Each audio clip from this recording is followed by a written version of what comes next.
Don't forget, you can reach the latest episode of Potomac Watch anytime. Just ask your smart speaker, Play the Opinion Potomac Watch Podcast. That is, Play the Opinion Potomac Watch Podcast.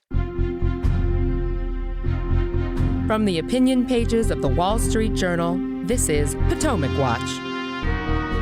Welcome back. I'm Paul Gigot here with the Wall Street Journal Potomac Watch with Kim Strassel and Kyle Peterson. Kim, I want to get your take on the potential political implications during the, not just the scheduling process question, which I agree these are real complications, but kind of the fundamental fairness to the Republican field and the voters to have essentially a prosecution, not one, not two, not three, four, dropped in the middle of the primaries. I mean, we have never had anything like this in American history. And I find it disturbing because it's going to distort the debate so much. And then just think about what the possible outcomes could be here. If Trump is convicted, obviously, that weighs heavily on the scale of how voters might perceive him. And in particular, if he is convicted after he's nominated, I mean, the Republicans could nominate him and then he's convicted afterwards.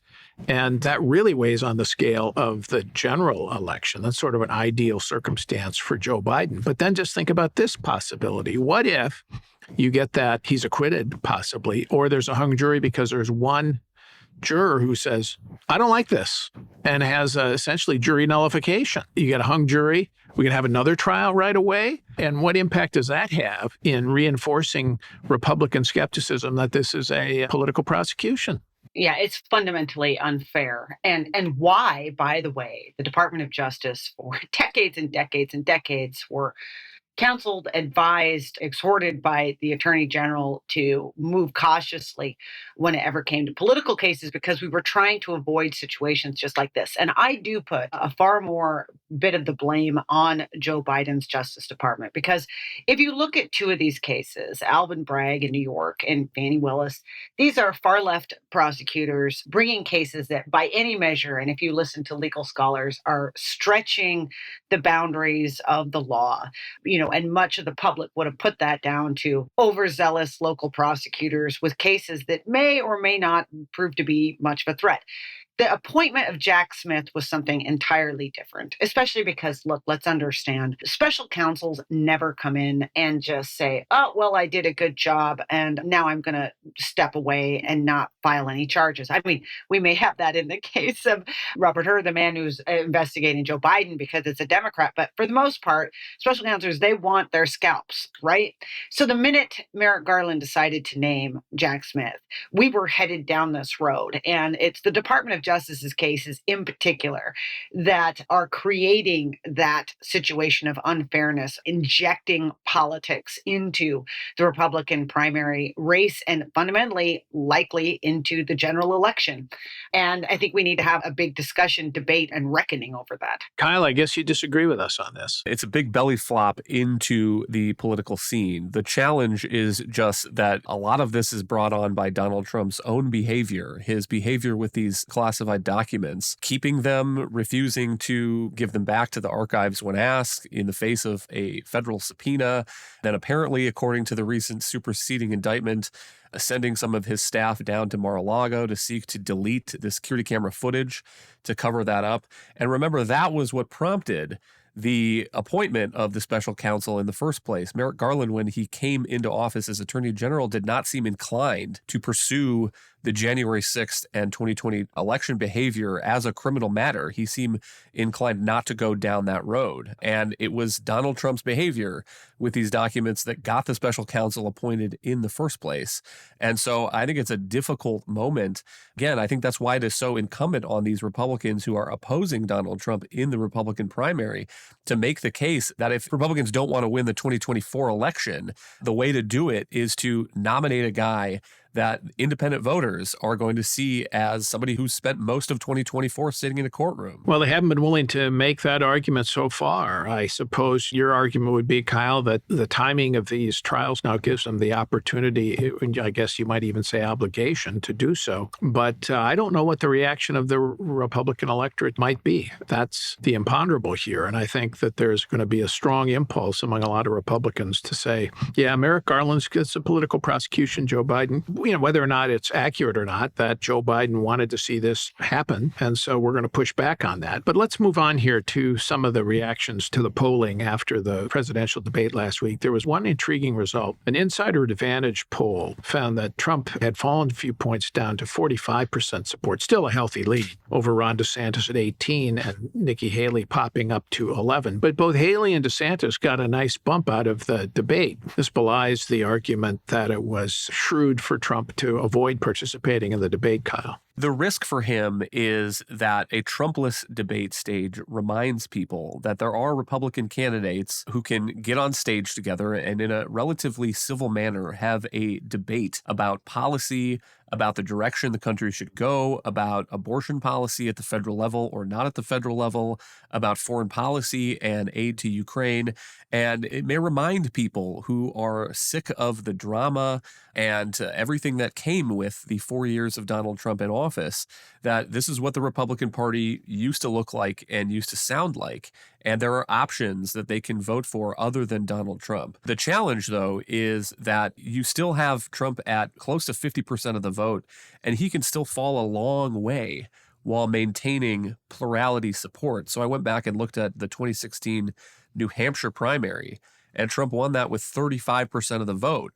And the problem was the split down ballot. John Kasich at 16%, Ted Cruz at 12%, Jeb Bush at 11%, Marco Rubio at 11%, Chris Christie at 7%.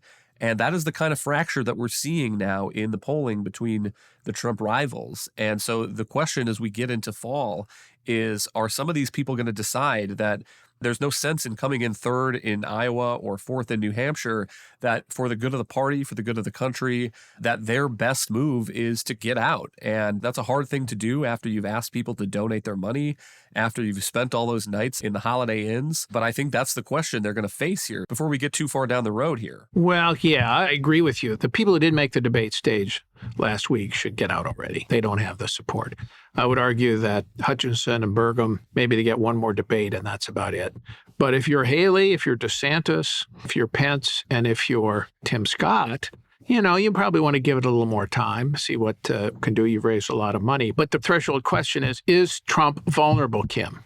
Is Trump vulnerable with all of this illegal activity and some of the reactions by the public to the debate? Absolutely. Look, you mentioned the Insider Advantage poll.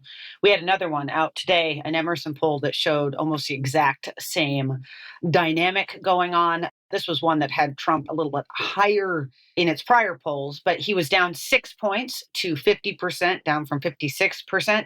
Haley also got a big boost in that poll, the Emerson poll. She went from 2% to 7%. DeSantis went from 10 to 12.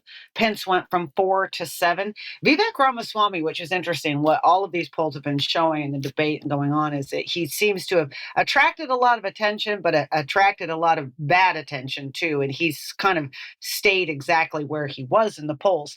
Here's a thing that I thought was really interesting is that 538 and the Washington Post and Ipsos did a poll of the debate itself, what people's reactions to it were. They found that about 30% of those watching felt that DeSantis had won it, for what that's worth. But here's the question that I thought most interesting. Every candidate who was out there gained ground on the question of whether or not voters would, quote, consider them rather than Donald Trump. Haley had been at 30%. She was now at 50% of voters said that they would consider voting for her. Ron DeSantis had been at about 62%. He went up to close to 70% saying people would consider him. So this is a dynamic that I was waiting for. People are now tuning in. Finally, they're looking at this. They're hearing about all these Donald Trump legal problems. They're seeing a group of people up on a stage who, by the way, pretty competent, interesting, capable group of folks, younger generation. And they're thinking, okay, maybe. And especially if Donald Trump isn't even going to show up and bother to come on the stage. Now, I'll be really curious to see how some of this plays in local polls, like in Iowa and New Hampshire, as we begin to get some more of those post-debate, because those are the folks that are super tuned in. And once Labor Day hits, will be even more so.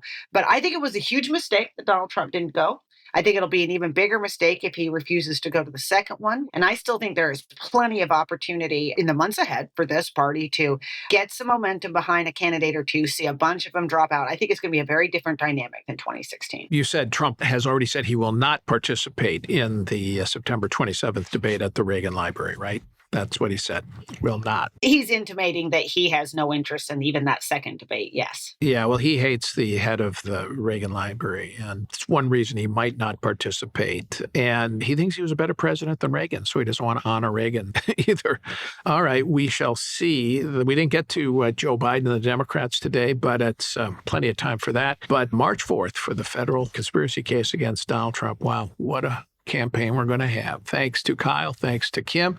Thanks to all for listening. We're here every day on Potomac Watch, and we hope to have you with us tomorrow. Thanks for listening.